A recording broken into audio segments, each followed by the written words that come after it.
Welcome to r/malicious compliance, where we share stories of people conforming to the letter, but not the spirit of a request. Thank you friends for subscribing to the channel, and for so many likes.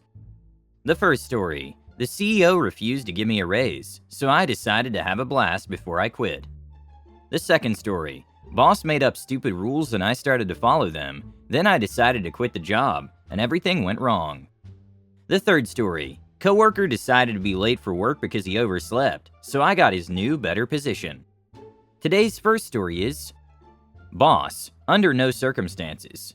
Me, okay.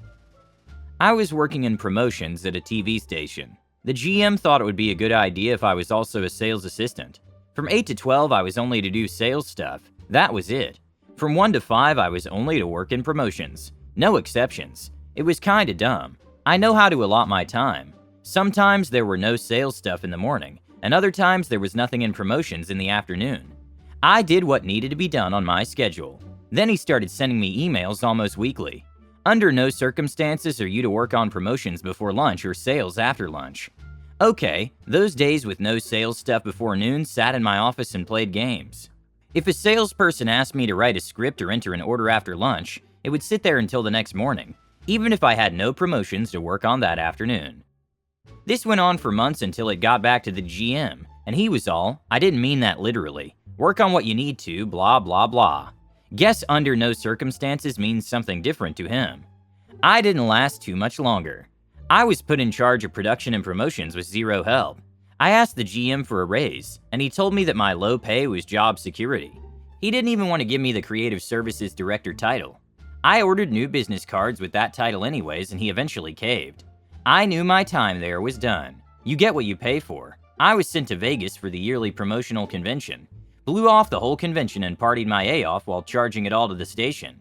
Went to Gordon Ramsay's restaurant. Saw Jerry Seinfeld. Saw Love. Charged it all and tons of booze to the station. Made it a day and a half back before getting fired. Had a sales guy whine to the GM because I was so busy and wouldn't drop everything to kiss his A. Told him to go F himself. Later on that day, I was brought into the GM's office with the sales guy to apologize. Kinda lost it and told them both to go F themselves. Fired the next morning. Best thing that ever happened to me. I'm self-employed and make more than double what I made at the station with no A to kiss. F office life. I'm surprised they're still on the air. Edit. The day after I got back from Vegas, my backup went on vacation. When I was fired, they actually called him on vacation and he agreed to come back. I still got unemployment. It was initially denied because I was fired. I fought the denial and won. Judge said one outburst over 13 years isn't cause for dismissal. They fought for dismissal and I won. Edit 2. I happily put up with a lot of SH over those 13 years no matter how stupid it was, or how much of a waste of time it was. We went from 30 people to maybe 12. We were all doing the job of 2 to 3 people with no pay raise. Raises were frozen for years with the promise of it's all going to be okay soon. While the GM would get bonuses for saving money. I loved promotions, and it felt good trying to get people to watch, but it was useless. I was a one-man show. Nobody cared as long as clients were still buying commercial time. We were the joke in town, and I wanted to be taken seriously. Many GMs make their way to the top through sales, and while they are good in the end, they're worthless leaders and managers of people. I'm glad it worked out for you, and I'm glad you won the trial and got your money. It's too bad that in many companies when difficult situations happen, real or perceived, they often resort to BS tactics to get people to leave rather than fire them. It's really stupid, because those who leave are the most valuable. Collect all the evidence while you're working, and if the company suddenly wants to fire you, you can defend your rights. As for the money, I'm glad you had a good time.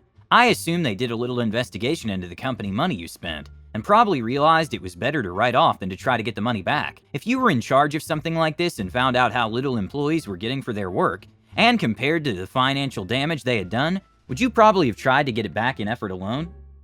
The second story is, your only job is to help customers. Years ago, I worked at an office supply store. We had idiot manager after idiot manager cycle through and come up with dumb ideas to try to make the store run better, and this is one of those dumb ideas. The idea was that between certain hours, I think 11 a.m. to 2 p.m., we were only allowed to directly help customers. No restocking shelves, no unloading the truck. I was in charge of changing and checking prices, but wasn't allowed during those hours. Any of those tasks can easily be done while still being accessible to customers, but apparently that's not good enough. The rest of the staff decided to sneakily do their work when the manager wasn't looking. Otherwise, they couldn't get everything done. Luckily, I was able to finish my work outside of these hours, so I decided to follow this ridiculous rule. At first, I stood up in front and turned myself into our Walmart-style greeter, but I hated it and didn't really feel that it was following the rules. Customers typically don't like being asked questions the second they walk in the door. Eventually, I find a spot in the back of the store where I can see the front door, and I post myself there. I do absolutely nothing besides stand there and stare at the front door. When a customer comes in, I track them with my eyes, see what aisle they walk down, and go ask if they need help. When I finish helping them, or more often after they say they don't need anything, I walk back to my spot in the back of the store and continue staring at the front door. Sometimes I stand there for less than a minute, but sometimes I just stand there for 15 minutes or more. I do this for 3 hours a day, 4 days of the week that I'm there, for I don't even know how many weeks. One of my favorite memories of this time was a staring contest with my manager. I was in my spot in the back of the store, and he was near the front of the store when he spotted me standing there, not even remotely pretending to work. He stares at me across the store, and I stare right back, hoping he'll confront me. After all, I'm not allowed to do anything besides help customers, and I know I've approached every customer in the store. Unfortunately, he didn't, and I lost the staring contest after a few minutes, when a customer came in and I had to go approach them. When I got back to my spot, he had already moved on. Eventually, I quit. I was given my final warning for my attitude. No customer complaints or problems with incorrect prices. I was just rude to the managers. If you don't know, final warning means next time I did something wrong, I would be fired. And I realized my managers weren't going to get smarter, and I wasn't going to learn to bite my tongue, so it was best that I move on. Of course, they didn't realize how good at my job I was, and my replacement was terrible, partially because they didn't have me train him before I left. Price tags all over the store were wrong for months. The store closed after 2 months. He's definitely an idiot manager. Now I understand why the store closed after 2 months. With a manager like that and his stupid rules, the store wouldn't have stayed open much longer. People take it upon themselves to think they have to give orders to do their job well, but they don't know what they're doing. A similar situation was told to me by a colleague of mine. Once upon a time, she worked at a gas station in a small town, as a cashier, and her bosses didn't like her standing idle. It was understandable, but it was a tiny gas station with hardly any customers. Everything cleaned and refilled. Absolutely nothing to do. But the boss wasn't happy if you stood idle for too long. So she started pretending to do something. And instead of refilling the shelves in 10 minutes, she did it for an hour. That caused customers to complain about the service and the lack of items on the shelf. Soon the boss stopped making remarks. The last story is, pass on your bogus excuse? Okay.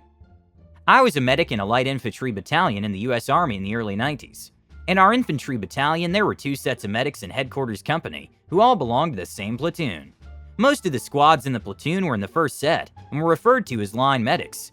They were constantly lent out to the various companies in the battalion for field exercises and so forth. For all practical purposes, line medics did just about everything the other infantrymen did out in the field. For the most part, this entailed trudging through snow for long distances while lugging our belongings around on our backs in a rucksack and pulling a sled with an Arctic 10-man tent. The light in light infantry alludes to the fact that we travel light enough to not need a vehicle. In reality, there was nothing light about it. One squad in the medical platoon permanently remained with headquarters. In the field, they were in charge of maintaining medical records, setting up and staffing the battalion aid station in the field, driving the ambulances, and keeping the battalion pharmacy stocked. We had some guys who had served for quite a while in Alaska, and they knew all kinds of tricks that enabled us to set the battalion aid station up as the warmest tent in the field. Given that most of our training took place in sub-freezing temperatures, the aid station was the place to be. We often had officers from the other companies just come out and hang out, simply to get warm for a little bit. Needless to say, if you could get a position with the aid station squad, you were set for field exercises.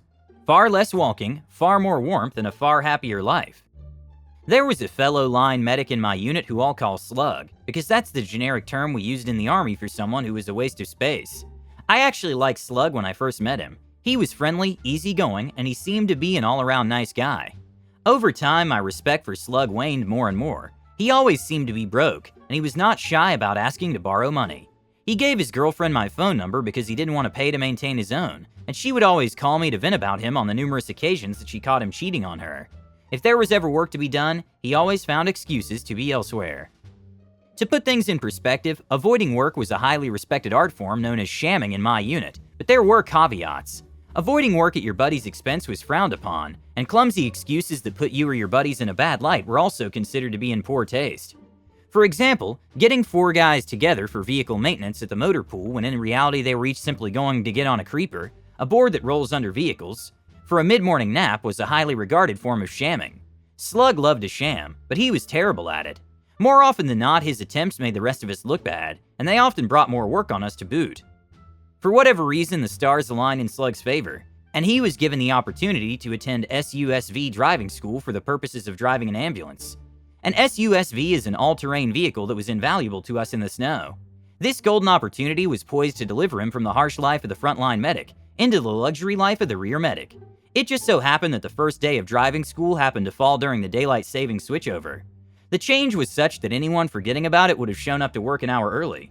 Slug thought that he would use this to his advantage to sneak in an extra hour of sleep, seemingly unaware that the change had already brought him an extra hour of sleep. I had just come in from shoveling the snow outside the aid station around 15 minutes before his class was scheduled to start, when the following exchange took place between me and the aid station squad leader. Squad leader: have you seen Slug around today? Me: no, Sergeant, I haven't. Squad leader: can you call him? His driving class is scheduled to start very soon, and he's going to be late. Me: I'll do it right now, Sergeant. Realizing this was urgent, I quickly found his girlfriend's number and called him up. The following conversation then ensued. Me: hey Slug, squad leader is asking where you are. Apparently you have a driving class that's about to start, and you're late for it. Slug: yeah, tell him I forgot about the time change, so I'm running an hour late. Me: knowing that if he had forgotten about the change, he would have been an hour early. Are you sure that's what you want me to tell him? Slug: do you think I'm BSing about this or something? Just tell him what I told you. Me: okay, see you in 15 minutes. So I hung up and made my way back to squad leader. Me: Sergeant, I just got off the phone with Slug. Squad leader: and? Me: he said he forgot about the time change and is running an hour late. He'll be heading in soon. Squad leader: do you have a driver's license? Me: yes, Sergeant. Squad leader: can I see it? I showed him my license. Squad leader: great, take this packet, head on down to the motor pool, and tell them that there's been a last-minute change of plans. Slug is unable to make today's training session, so you'll be taking his place. And that's how I went from living the miserable life of a line medic to the relatively easygoing life of ambulance driver, and a guy in charge of the battalion pharmacy. Whenever I'd see Slug in the field complaining about how cold and miserable the last few days had been, I would commiserate with him, expressing gratitude about how good I had it back at the aid station, with regular meals and near constant warmth. That should have been you, I'd tell him. It's too bad you weren't able to make it your training on that day. This guy definitely regretted his decision to be late for work. Apparently he was too dumb to realize that the clock had been turned the other way. The problem was that what he was doing was stupid on many levels. I could understand if something bad had happened to him that day, but he should have been an ambulance driver, a task that eliminates 99% of excessive walking as the OP told us. What he came up with ended up playing against him. Don't forget to subscribe and have a nice day.